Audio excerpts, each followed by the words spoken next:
प्रिय छात्रों, नमस्कार। इंडिया ऑनलाइन क्लास में आपका स्वागत है। आज हम प्रश्नावली 5.3 का प्रश्न क्रमांक पहले का पहला सवाल हल करेंगे।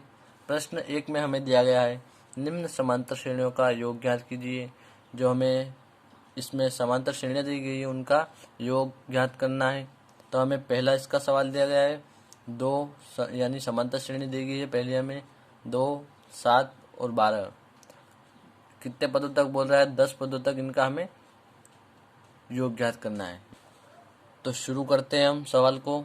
लिखते हैं सबसे पहले हल।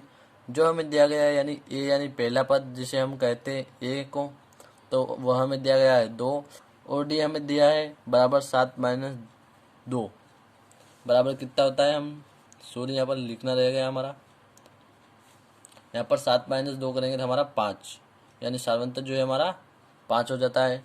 यानी दूसरे पद और पहले पद के बीच का अंतर जिसे हम सार्वंतर कहते हैं। और फिर एन हमें दिया है यहाँ पर 10 हमारा है। 10 पदों तक इसने हमें योग ज्ञात करने को बोला, यानी आखिरी कितने पद है यहाँ पर हमारे 10 पद है। 10 पद, अगर ये हमें 20 पदों तक बोलता तो हमारे यहाँ एन यानी कितने होते, 20 होते। अभी हमें 10 बोला तो हम यहाँ पर 10 लिखते हैं। इसके लिए हम एक सूत्र का प्रयोग करते हैं जो कि हमारे योग ज्ञात करने के लिए, समांतर श्रेणी का योग ज्ञात करने के लिए यूज कर सकते हैं हम। तो ये हमारा सूत्र, ये SN बराबर N/2 और बड़ा कोष्टक 2A प्लस कोष्टक छोटा कोष्टक N-1 कोष्टक बंद गुणित 5 फिर कोष्टक बंद। तो यहाँ पर SN जो अभी हमें दिया नहीं गया है वह अभी हमें ज्ञात करना है। तो अभी हमें यहाँ पर N दिया गया है केवल, तो N हम लिखते हैं यहाँ पर 10 बराबर S10, यानी कौन सा पद, 10 पद तक हमें ज्ञात करना है योग इनका। ए ने हमारा यहाँ पर 10/2 फिर कोष्टक के अंदर 2 गुणित ए, 2 गुणित 2 हो जाएगा हमारा यहाँ पर, प्लस एन फिर से हमें दिया है 10 -1 हो जाएगा यहाँ पर हमारा, गुणित में 5 रहेगा। फिर उसके बाद इसको हम हल करते हैं। S10 बराबर 2 का गुणा 2 से हम 10 में भाग देते हैं तो हमारा बच्चा यहाँ पर 5 फिर कोष्टक और 2 का गुणा हम 2 में करते हैं तो हमारा यहाँ पर आ जाएगा 4, प्लस में रहेगा हमारा 9 गुणित 5। यहाँ पर 10 में से 1 जाएगा तो बच जाएगा हमारा 9 और गुणे में हमारे 5 रहेगा।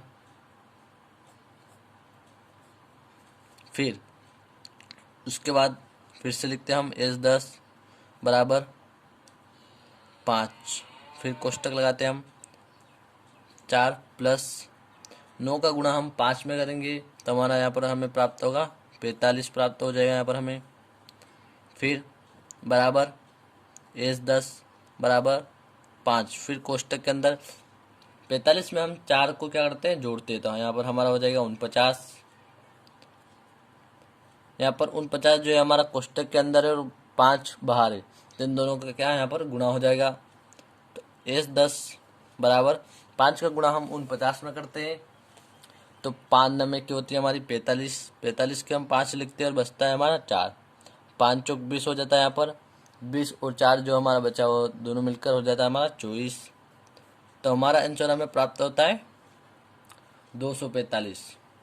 हमारी योग क्या प्राप्त हुआ है, समांतर श्रेणी का 245 प्राप्त हुआ है। तो हम लिखते हैं यहाँ पर, अतः समांतर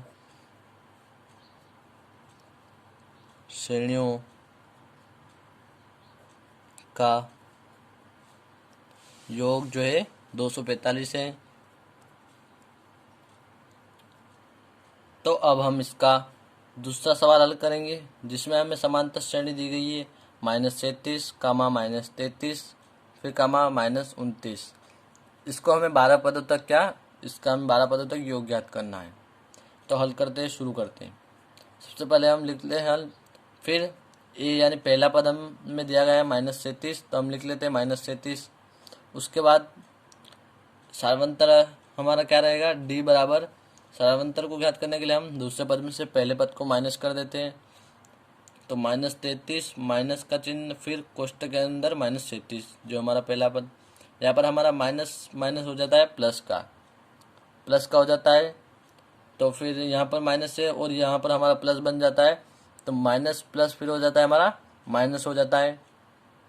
तो हमारा 37 में से 33 जाता है, हमारा बचता है 4। वह प्लस का बचता है क्योंकि छोटी संख्या जो है माइनस की है और बड़ी संख्या प्लस की है, इसलिए हमारा 4 प्लस का बचा। उसके बाद हमारा एन कितने पद तक बोला हमें इस योग ज्ञात करने का, इसने 12 पद तक। तो हमारा एन यानी 12 होगा हमारा यहाँ पर। इसमें भी हम एस एन वाले सूत्र का प्रयोग करते हैं। हम लिखते हैं यहाँ पर एस एन वाला सूत्र, एस एन बराबर एन बटा 2a प्लस एन माइनस 1 गुणित में हमारा 5 रहेगा। इस सूत्र को आप याद कर लीजिएगा, बहुत ही महत्वपूर्ण सूत्र है। अब हम इसमें मान रखते हैं इन सबके। एस 12 बराबर 12 बटा 2, एन हमारा है 12, तो 12 बटा 2 हो जाएगा हमारा यहाँ पर। 2 गुणित ए जो है हमारा यहाँ पर -37 है, तो हम लिखते हैं -37, फिर प्लस का निशान लगाते हैं, फिर कोष्टक लगाते हैं। ए ने हमारा यहाँ पर 12 माइनस 1 कोष्टक बंद कर देते हैं। गुणित में रहेगा हमारा यहाँ पर, सॉरी यहाँ पर हम डी लिखते हैं, यहाँ पर हमारा डी आएगा गुणे में। यहाँ पर हमारा डी हमें प्राप्त हुआ है 4, इसलिए हम यहाँ पर 4 लिखेंगे, 5 नहीं लिखेंगे, वो मिस्टेक हो गई हमसे। कोष्टक बंद। अब हम इसको हल करते हैं। बराबर एस 12 बराबर 2 से हम 12 में भाग देते हैं, तो हमारा बचा है यहाँ पर 6 और कोष्टक यहाँ पर 2 गुणित -37 है हमारा, तो 2 का गुणा हम -37 में करेंगे तो हमें यहाँ पर प्राप्त होगा -74। आप गुणा कर सकते हैं रफ में, -74 हमें प्राप्त होगा यहाँ पर। फिर प्लस का निशान, यहाँ पर हमारा 12 में से 1 जाता है तो बचेगा हमारा यहाँ पर 11, गुणित में रहेगा हमारा 4, कोष्टक बंद। फिर बराबर एस 12 बराबर 6 और -74 को ऐसा ही लिखेंगे हम, प्लस का निशान लगाएंगे फिर से, और फिर 11 का गुणा हम 4 में करते हैं, तो 11 चौक हमारा होता है 44, तो हम लिखते हैं 44। इसके बाद फिर एस 12 बराबर 6 और कोष्टक के अंदर हमारा माइनस प्लस का चिन्ह जो क्या हो जाएगा हमारा माइनस हो जाता है। तो यहाँ पर 74 में से हमारा 44 जाएगा तो बचे हमारा 30 बचेगा, लेकिन माइनस का 30 बचेगा क्योंकि बड़ी संख्या जो है यह क्या की है हमारी माइनस की है। तो हम यहाँ पर लिखेंगे -30 बराबर एस 12 बराबर 6 का गुणा अब हम -30 में करेंगे, तो यहाँ पर हमारा आंसर आएगा, करते हैं हम 6 का गुणा 6 का गुणा हम 0 में करते हैं तो यहाँ पर 0 आएगा हमारा, और 6 का गुणा हम 3 में करते हैं 6 या 18, तो हमें प्राप्त होता है 180, माइनस का 180 क्योंकि चिन्ह माइनस का है तो हम माइनस लगाते हैं। तो एस 12 यानी इनके इस समांतर श्रेणी में हमारे 12 पदों का योग कितना आया, -180 आया। तो हम लिखते हैं